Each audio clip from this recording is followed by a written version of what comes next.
Teman-teman, sebelum menyaksikan tayangan ini, jangan lupa like, komen, lalu subscribe. Bagi yang sudah subscribe, semoga beruntung selalu. Amin. Ada istilah tuah dan tulah. Tuah itu kan tadi ada manifestasi kebaikan, ada manifestasi kejelekan, kejahatan. Karena dunia ada dua dimensi. Mereka yang dapat kekuatan dari manifestasi-manifestasi yang baik, kekuatan ini namanya tuah. Mereka yang dapat kekuatan dari manifestasi-manifestasi yang negatif, kekuatan ini namanya tulah. Dan manusia yang bisa jadi pimpinan, apakah itu raja, apakah itu ulama, dia harus, kalau tidak punya tuah, ya punya tulah.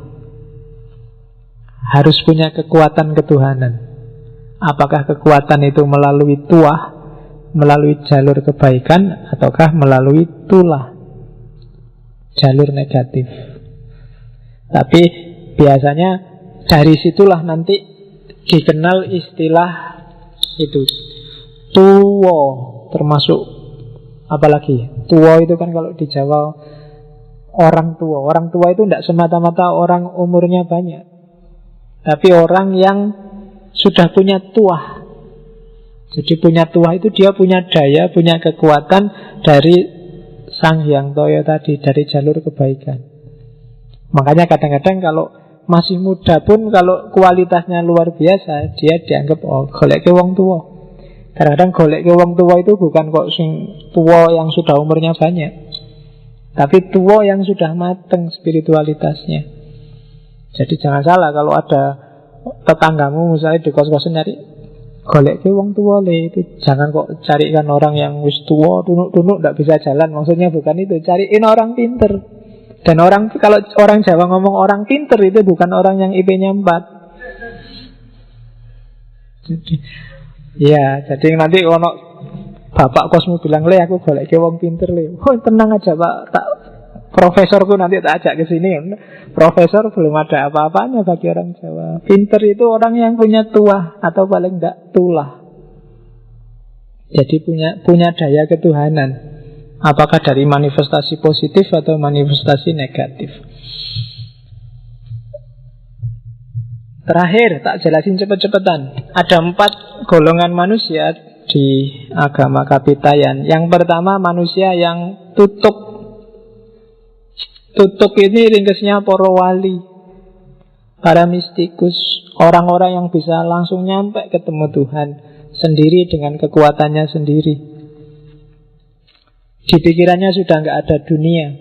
Satu-satunya yang ada dalam hidup mereka hanya Sang Hyang Toyo. Itu namanya manusia yang sudah tutuk. Tutuk itu kan artinya nyampe sempurna. Ada manusia level 2, manusia tuhu. Manusia tuhu ini kayak manusia tutuk, tapi tidak setinggi tutuk. Karena manusia tuhu ini masih memimpikan sesuatu yang bukan Toyo, sesuatu yang bukan Sang Hyang Toyo. Misalnya masih mimpi hidup enak di surga, masih ingin ketemu bidadari. Tenang aja, besok mati kita ketemu bidadari puluhan, gak cuma 47, 27. Sak kapoke, sak njaluke misalnya. Kalau masih membayangkan itu, gak salah sih, gak jelek. Cuma levelmu masih di bawah yang tutup. Jadi masih ada surga yang menghalangimu dari Sang Hyang Toyo. Itu level tuhu. Ada level ketiga, lebih rendah sebenarnya dari tuhu, tapi ya masih bagus, namanya level tunggo. Jadi level tunggo ini tidak sekedar nyari surga, surga kan di sana. Ini orang yang juga nyari kemuliaan duniawi, memanfaatkan tuahnya dan tulahnya untuk kepentingannya sendiri di dunia. Apakah kepentingan status sosial, kepentingan dihormati masyarakat, kepentingan itu berarti orang level ketiga. Namanya tunggo. Tunggo itu artinya tinggi, mulia. Orang ini di dunia biasanya dimuliakan, tapi di level spiritual dia sebenarnya level ketiga. Tidak sekedar pingin surga, dia juga pingin dunia. Meskipun pingin dunia dengan jalan agama. Itu level tunggal. Level paling rendah manusia tugul. Apa ono tune pokoknya. Kalau tugul ini awam.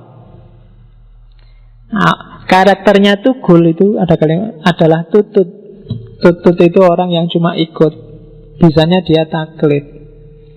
Orang ini tidak terlalu ribut dengan Sang Hyang Toyo apa-apa. Yang penting dia nyari kebutuhannya di dunia. Jadi orang ini nggak bisa, kalau menyembah Tuhan dia butuh perantara. Akalnya nggak nyampe. Jadi dia butuh tu yang lain. Biasanya tunya untuk menggambarkan materi di naskahnya disebut waktu. Dia butuh waktu. Sehingga di kuil-kuil kadang ada kuilnya dewa siapa, terus ada patungnya. Itu sebenarnya untuk makom-makom tugul. Karena dia tidak bisa kalau nggak ada gambarnya. Kalau nggak ada perantaranya, akalnya nggak nyampe. Nah itu manusia level keempat. Kalau kalian juga begitu, wah kalau saya membayangkan Mekah, Pak, bayangkan Ka'bah, hatiku tersentuh. Berarti kamu masih butuh waktu.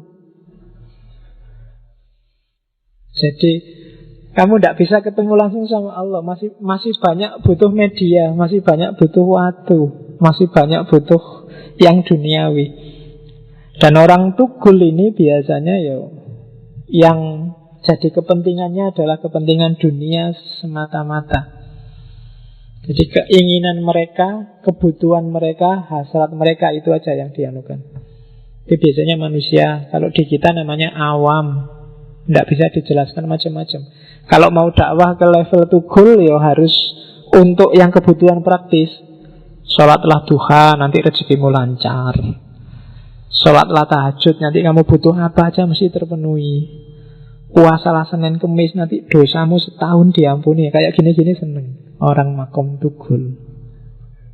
Jadi cara berhadapan dengan Tuhan itu modelnya kayak dagang, negosiasi. Aku dapat apa? Kalau aku capek-capek sholat malam, terus aku dapat apa? Kalau aku capek-capek puasa Senin Kemis, imbalannya apa? Manfaatnya apa? Fadilahnya apa? Itu berarti makommu masih makom tugul. Ya, iya. Bukan tukul loh ya. Apalagi bahasa Inggris, tukul itu berarti 2 gol itu. Oke. Ya. Saya sebenarnya masih banyak ajaran-ajarannya Semar via agama Kapitayan. Next time, entah time-nya kapan, mungkin kita bisa ngobrol lagi tentang Semar dan Jawa.